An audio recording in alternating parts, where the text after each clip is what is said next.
Hey there, Aaron Dunn here, and today I'm going to take you through our account-based pension rollback form. So this is where an income stream is in existence and we're rolling that benefit back to accumulation. Now you might be doing that because simply there's no requirement for the income stream, but more importantly, it may be where you're looking to consolidate the existing monies inside a pension account with a member's separate superannuation interest that's set aside for contribution. So you might be looking for that level of consolidation.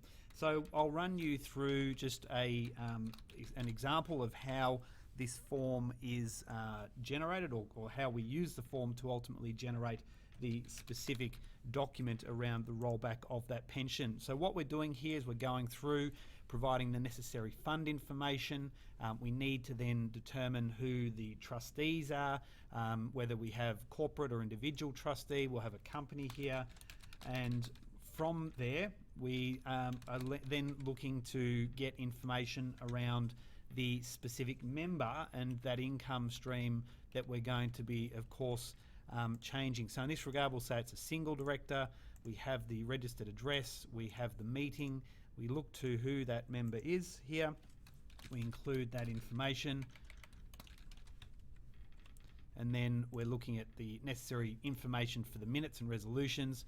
The person being paid the pension, we need to include their date of birth. So if we say 1955 here, we pick their address, and now what we're moving to is to get the information specifically about the benefit that we're rolling back. So we're looking for the clause or rule here that will allow for that pension to roll back to accumulation, specifically whether it's a rule or clause.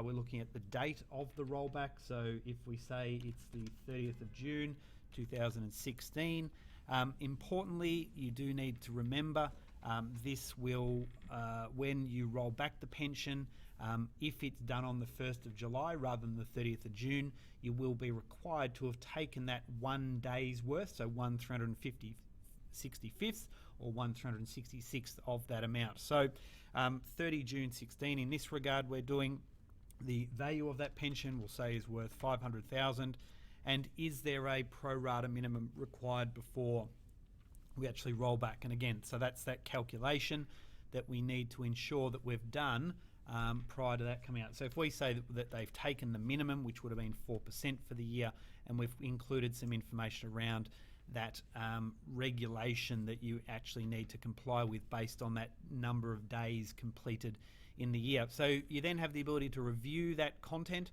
and then make the submission. For those that are gold and silver members, you have access to simply submit this because it is part of your ongoing monthly membership. For those that are bronze and free members, you'll just need to simply complete the shopping cart here and pay for that specific document. But we now submit that order, and then after a couple of minutes or so, that document will generate, which you will get by email and then also be available in the completed orders page. So I'm just going to put myself on pause here for a second, and we'll wait for that document to generate, and I'll explain things a little bit further.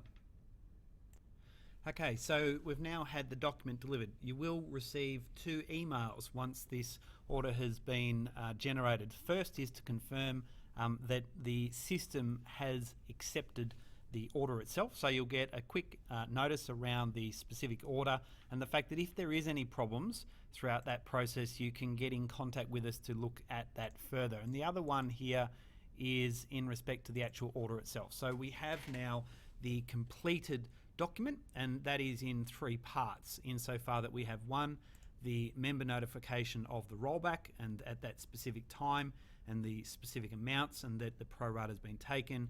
Then we have the trustee resolution in respect to that rollback of the account-based pension, and that the necessary conditions of release have been satisfied, the rollback date and the powers to roll back, and then ultimately those resolutions as well.